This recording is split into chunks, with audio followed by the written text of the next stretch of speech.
Hello दोस्तों, आप सभी का इस आंसर राइटिंग बैच में स्वागत है। और इसमें जैसा कि आप जानते हैं, हम कुछ कॉपियां यहाँ पर लेकर के उनको कॉपी को चेक करने की चेक करेंगे, और साथ ही बताएंगे। मतलब सभी कॉपियां तो चेक कर पाना संभव नहीं है, लेकिन सबकी लगभग एक एक बार कॉपी हम ले लेंगे। इसमें ये डिस्कशन किया जाएगा कि किस तरीके से आपके आंसर राइटिंग को आपको ध्यान रखना है। क्योंकि देखो, जब आप आंसर राइटिंग करते हो, चेक करते हैं हम, तो उसमें लिखते हैं, लिखने में और आपको बात को बताने में दोनों में डिफरेंस होता है। इसलिए जहां जहां आपकी कॉपी में लगेगा कि इस कॉपी को आपको समझाना है, उस कॉपी को आपको उठा करके उसको समझाने की पूरी कोशिश करेंगे, जिससे कि आप उसको बेहतर तरीके से समझ के अपना आंसर बना सकें, फ्रेम कर सकें। क्योंकि आंसर राइटिंग बहुत मेजर इंपॉर्टेंट पार्ट होती है, और सबसे बड़ी बात होती है इसकी प्रैक्टिस। अगर आप प्रैक्टिस नहीं करोगे तो आपको कुछ नहीं मिलेगा।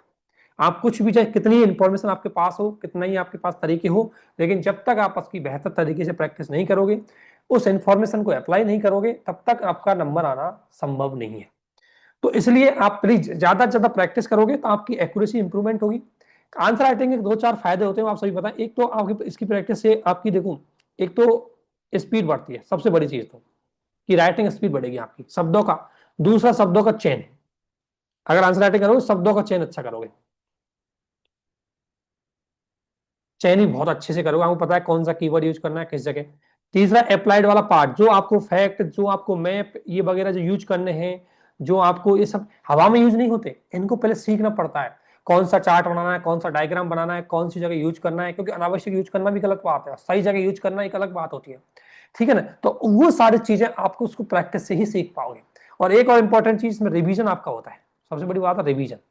ये आपका रिवीजन भी करवा देती है। जब आप लिखते हो तो आपको पता लग जाएगा कहाँ गड़बड़ हो रही है, क्यों याद नहीं आ रहा, कौन सी चीज याद नहीं आ रही। तो जब आपका आंसर खत्म होगा तो आप निश्चित रूप से उसको रिवीजन करोगे, समझोगे, पढ़ोगे, वो सारी चीज इसमें करोगे। तो इसलिए आंसर राइटिंग आपको डिग्री करनी है, चाहे आप beginning of the your preparation करो, या जो मेंस की प्रिपरेशन कर रहा है इमीडिएट, उसको तो खैर वीक में टेस्ट देने ही देने। लेकिन आपको एक हैबिट डालनी है, क्योंकि ये हैबिट बड़ी डिफिकल्ट हैबिट होती है, आसानी से लोग उसको यूज नहीं कर पाते हैं। अगर जो इसको लगातार यूज करता है, अप्लाई करता है, हैबिट में डाल लेता है आंसर राइटिंग को, उसके नंबर मेंस में हमेशा अच्छा है। दो तीन चीजें आपको मैंने ऑलरेडी बता दी। आपको 10 नंबर का जब भी आपका क्वेश्चन है तो कोशिश करो कि ज्यादा से ज्यादा पॉइंट आपके 10 से 15 पॉइंट उस क्वेश्चन में होने चाहिए, पॉइंट। क्योंकि आपको हर क्वेश्चन में और लोगों से आधा एक नंबर मार्जिन करना है। एक क्वेश्चन ज्यादा से ज्यादा आधा एक नंबर, आधा एक नंबर। तो आप आधा एक नंबर अगर मार्जिन करोगे, तो ऐसे करके लगभग लगभग आप 70 से क्वेश्चन, 70 नंबर आप मार्जिन कर जाओगे। मेंस में 70 नंबर मार्जिन करने का मतलब आप ऑलरेडी बहुत आगे निकल जाओगे। तो इसलिए आपको दो तीन चीजें करनी है कि एक तो पॉइंटों का ध्यान रखना है कि मैक्सिमम जितना ज्यादा आप विद इन उसमें पॉइंट दे सको, जितना ज्यादा उस क्वेश्चन को डाइवर्सिटी कर सको according the demand of the question. ठीक है ना? वो, और 15 नंबर का है, उसमें 20 से 25 पॉइंट अगर आपके पास है तो।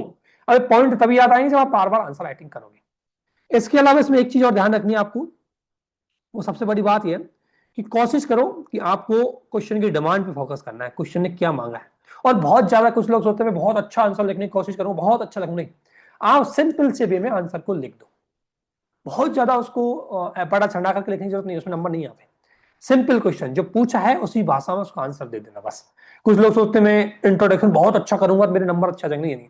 इंट्रोडक्शन सिंपल लैंग्वेज है, जितना सिंपल लैंग्वेज आपका इंट्रोडक्शन होगा, उतने ही सिंपल तरीके से आप उसको कर पाओगे।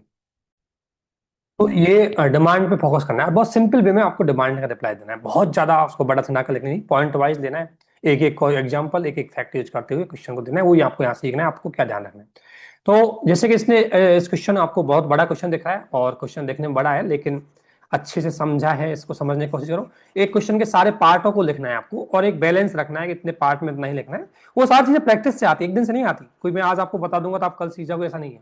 जैसे क्वेश्चन है, शहरी क्षेत्रों में बाढ़ एक उभरती हुई जलवायु प्रेरित आपदा है। तो आपको एक तो ऐसी चीज बतानी कि एग्जाम्पल ऐसा बताना है जिससे साबित कर दो कि ये बात सही है। तो इसको एग्जाम्पल कर दो, हाल ही में इस क्षेत्र में एक बाढ़ आई है जिसका कहीं ना कहीं एक कारण जलवायु परिवर्तन रहा है। तो वो एक एग्जाम्पल आपको कोट करना है इंट्रोडक्शन में, वही खत्म हो जाएगा इसका पहला स्टेटमेंट। दूसरा, इस आपदा के कारणों की चर्चा। अब आपको दूसरा रीजन पता है कौन कौन से कारण है। तीसरा, पिछले 2 दशकों में भारत में आई ऐसी 2 प्रमुख बाढ़ों की विशेषताओं को उल्लेख कीजिए। दो बाढ़ बता दीजिए, बहुत बाढ़ आई है, केरल की कोच्चि की बाढ़ लिख दीजिए, चेन्नई की बाढ़ लिख दीजिए, नॉर्थ ईस्ट की बाढ़ लिख दीजिए, जहाँ की बाढ़ों के आपके पास बहुत अच्छे एग्जाम्पल है। आप उसमें से कोई भी दो बाढ़ एग्जाम्पल लिख के उनको आप अच्छे से बता सकते हैं। थोड़ी विशेषता क्या है कि मानसून की वजह से आई है, क्लाइमेट चेंज की वजह से आई है, कितना थोड़ा सा उसने नुकसान किया है, क्या उसके समाधान के लिए हमने एक्शन लिए, वो दो तीन चीजें उसमें बतानी।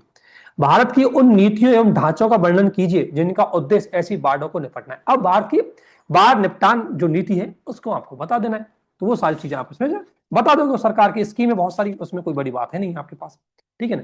तो आप समझ गए पॉइंट क्या क्या है, ये सारे पॉइंट हैं जो आपको करना है, ठीक है।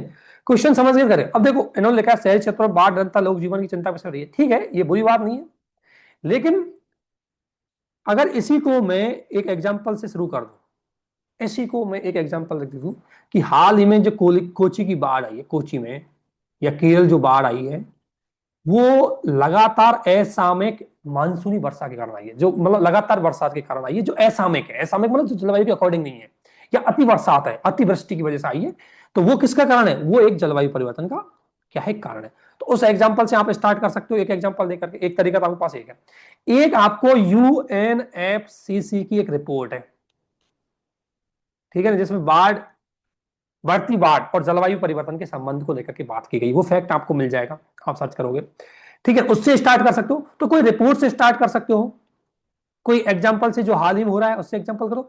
और जरूर नहीं है इसमें, देखो इसमें क्वेश्चन एक चीज ओपन कर दी, इसमें शहरी बाढ़ ही की है, शहरी बाढ़ तो आई है, लेकिन इसमें आपको इंडिया का एग्जांपल देना है। लेकिन अगर जरूरत पड़े तो एक दो एग्जांपल आप ग्लोबल लेवल पे ला सकते हो क्वेश्चन में, कई छोटे से पॉइंट, कोई बड़ी बात नहीं, ठीक है।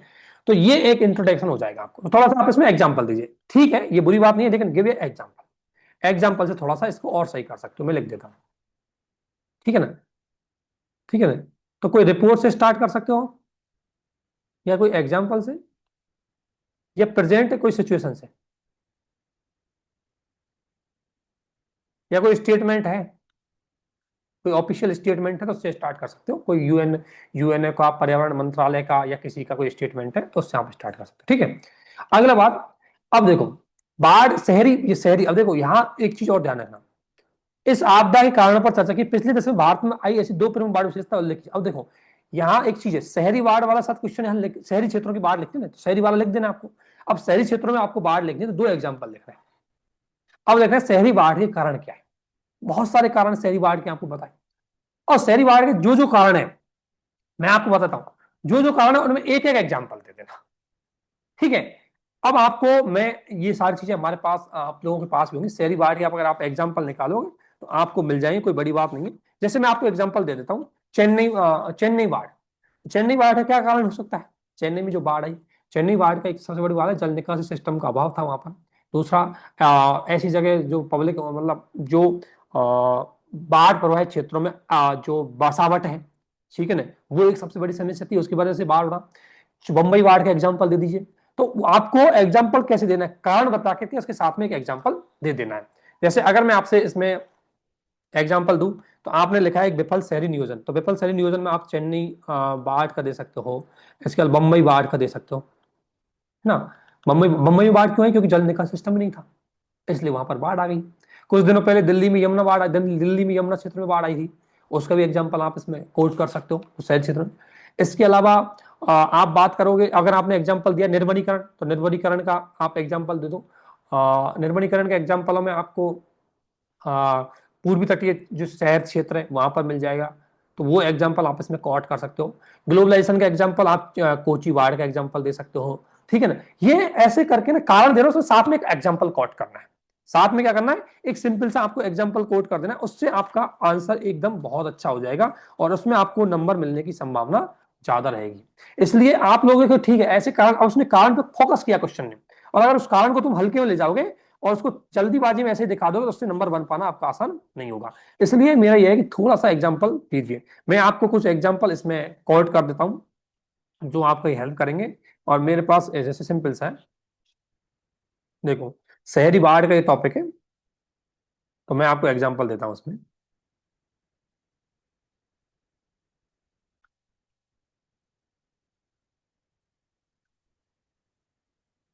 तो देखो शहरी बाढ़ का एग्जाम्पल मैं आपको दे देता हूँ। देखो बहुत सारे कारण तो बहुत सारे होते हैं, लेकिन आपको सबसे पहले इसको दो भागों में बांटना है, एक तो प्राकृतिक कारण और एक मानवीय कारण।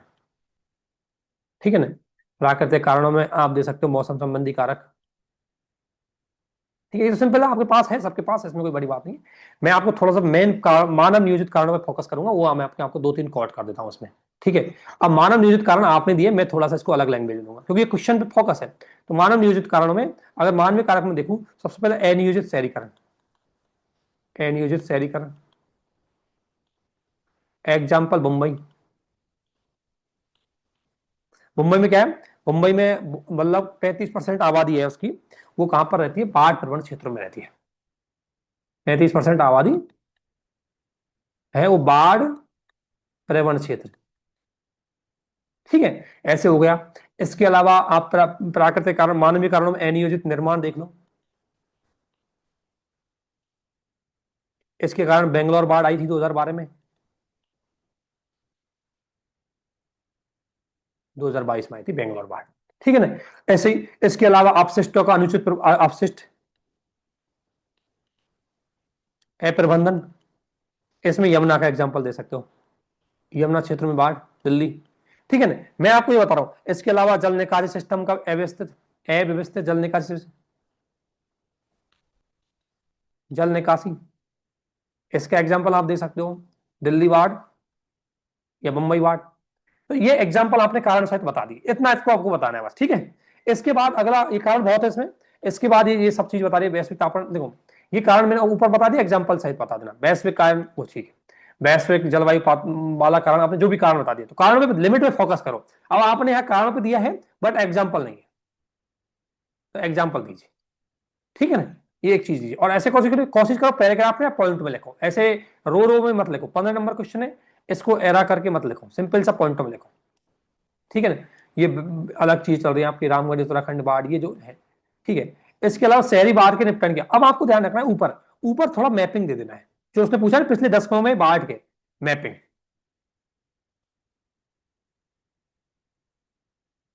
मैपिंग और इंडिया की मैपिंग बना करके अगर आपको मैं बात करूं, इंडिया की एक मैपिंग बना दो सिंपल जी, जैसी यहाँ पे बने।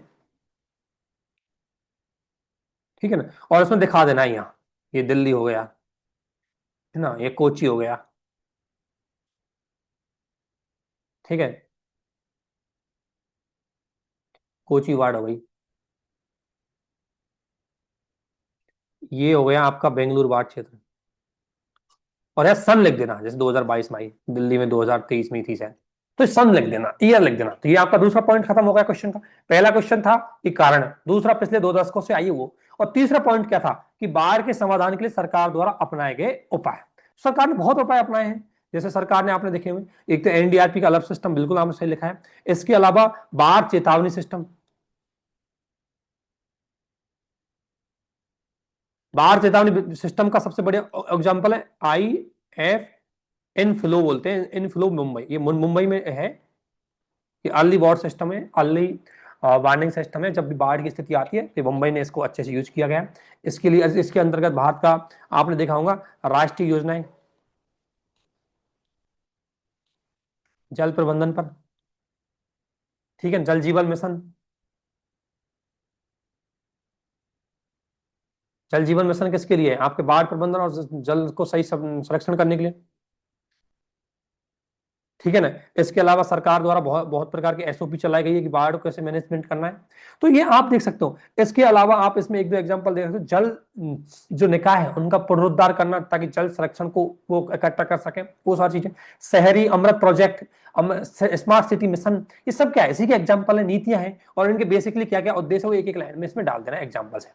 ठीक है। इसके अलावा आपको निष्कर्ष देना है, निष्कर्ष में कुछ नहीं करना है, निष्कर्ष में देना है कि जो SDG है, कौन सा SDG, जल शहरी जल से संबंधित SDG, शायद एक 10-11 संबंध है, एक बार देख लेना कौन सा NDC है। जो SDG है, जो सतत और शहरीकरण से संबंधित जो SDG है, उसका उदाहरण देते हुए कहा कि भाई हमें अगर बाढ़ से निवारण करना है तो इसके लिए एक व्यापक रणनीति अपनानी पड़ेगी, और जिसके लिए आपको बहुआयामी प्रोजेक्ट लॉन्च करने पड़ेंगे, जिसमें शहरी प्रबंधन, जिस तरीके से हड़प्पा काल में किया गया था, उसका एक एग्जाम्पल कॉट करके आप इसके निष्कर्ष को खत्म कर सकते हैं। तो ये आपको एक तरीका है। तो इसमें एक चीज आपको ध्यान रखना है, इसमें कमी क्वेश्चन में क्या रही, देखो एग्जाम्पल नहीं थे आपके पास, एग्जाम्पल यूज करो। दूसरा, क्वेश्चन की डिमांड को फोकस ज्यादा करो, क्वेश्चन जो डिमांड कर रहा है उसको फोकस करो।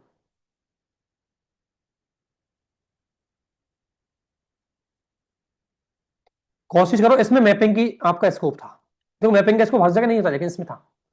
मैपिंग का यूज करो, क्योंकि आपको क्षेत्र दिखाने हैं बाढ़ के, तो मैपिंग में दिखाओ। कुछ रिपोर्ट्स है ना, स्टार्टिंग को और इफेक्टिव बना सकते हो। ठीक है, सही प्लस पॉइंट क्या है कि समझ अच्छी है आपकी, समझ गए क्वेश्चन के पाथ को। ठीक है ना, प्रेजेंटेशन भी ठीक है। ठीक है, और राइटिंग तो आपकी ठीक है, राइटिंग अंडरस्टैंडिंग है, मतलब उसको पढ़ा जा सकता है। ठीक है, तो अच्छा है। अगर इसको 15 नंबर के क्वेश्चन में इसमें देखूं तो देखो बहुत सारी चीजें वेरी करती है, लेकिन इसमें आपके नंबर 5 से 6 के बीच में आने की संभावना रहेगी। अगर इसको वैल्यूएट करोगे तो आप इससे 7 से 8 या 8 से 9 के बीच में जा सकते हो। पहुंच जब जाओगे 9 तक तो आप चले जाओगे। 9 से 10 तक पहुंचने के लिए बहुत यूनिक, वो बहुत एक्सेप्शनल होता है कि दे देता है, तो 9 से 10 तक, 9 तक पहुंच जाओगे। और अगर आप 9 तक पहुंच रहे हर क्वेश्चन में 1-2 नंबर का मार्जिन कर रहे हो तो आप बहुत ऑलरेडी आगे निकल चुके हो। तो इसमें मैंने इन्हीं चीजों को आपको बताया कि एग्जांपल्स कैसे यूज करने हैं, कैसी चीजों पे ध्यान देना है, वो सारी चीजें आपको थोड़ा सा इसमें ध्यान देनी है। ठीक है ना, मैं एक एक क्वेश्चन को आपके साथ रखूंगा, क्योंकि ज्यादा क्वेश्चन आएंगे तो थोड़ा जल्दीबाजी हो जाएगी। एक एक क्वेश्चन को किस तरीके से ध्यान देना है, कैसे समझना है, इसको देखिए। अगला वीडियो में हम अगले क्वेश्चन को आपको डिस्कशन करके बताएंगे। तो मैंने कुछ अच्छा नहीं, कुछ ज्यादा फोकस नहीं किया, सिंपल से कुछ चीजें मैंने ध्यान रखी, और पॉइंट आपको ज्यादा ज्यादा दे देने हैं इसमें। और भी पॉइंट जोड़ देना, कुछ मानवीय कारक है, कुछ पर्यावरणीय कारक है, कुछ पारिस्थितिक कारक है, कुछ विकास संबंधी कारक है, जलवायु परिवर्तन कारक है। ये कारक करके 10-5 पॉइंट दे देना, फिर समाधान को 2-5 पॉइंट और ऐड कर देना। हर पॉइंट में एग्जाम्पल देना नहीं है, 5 में से अगर 3 पॉइंट में आपने एग्जाम्पल दे दिया तो अच्छी बात है। ठीक है ना, तो इस तरीके से आप करोगे तो प्रैक्टिस आपकी अच्छी हो जाएगी, आप अच्छे से आंसर राइटिंग कर दोगे। ठीक है ना, तो प्लीज जो लोग प्रैक्टिस करना चाहते हैं प्लीज इसको पूरी तरह यूज कर सकते हैं। और जो आंसर राइटिंग बैच है उसमें हम मॉडल आंसर नहीं, हम लाइव करवा करके क्वेश्चन को खत्म करेंगे। ठीक है ना, मॉडल आंसर मिलने के बाद आप उसको यूज नहीं कर पाते उतनी तरीके से, तो यहाँ आपका बेहतर तरीके से हम करवाने की कोशिश करेंगे। आज के लिए इतना ही, आप सभी को हमारे साथ बने रहने के लिए बहुत बहुत धन्यवाद। और प्लीज थोड़ा सा कुछ अशुद्धिकरण है, ये थोड़ा सा इसको भी थोड़ा सा एक बार देख ले, कुछ जगह अशुद्धियां भी है, और इससे बचो। इसको यूज उसी समय करो जब आपके पास समय कम है और क्वेश्चन करना है, बड़े बड़े क्वेश्चनों में इसका यूज मत करो। ठीक है ना, बड़े क्वेश्चन, या कोई आप साइकिल बना देते, या तो साइकिल बना दो इसको, कोई साइकिल बना के ऐसे कर दे तब भी ठीक है, लेकिन इस तरीके से ये शॉर्ट नोट्स चीज है, इससे थोड़ा सा बचो। पॉइंट वाइज या जरूरत पड़े तो पैराग्राफ वाइज आप उसको दो। ठीक है ना, ओके, थैंक यू।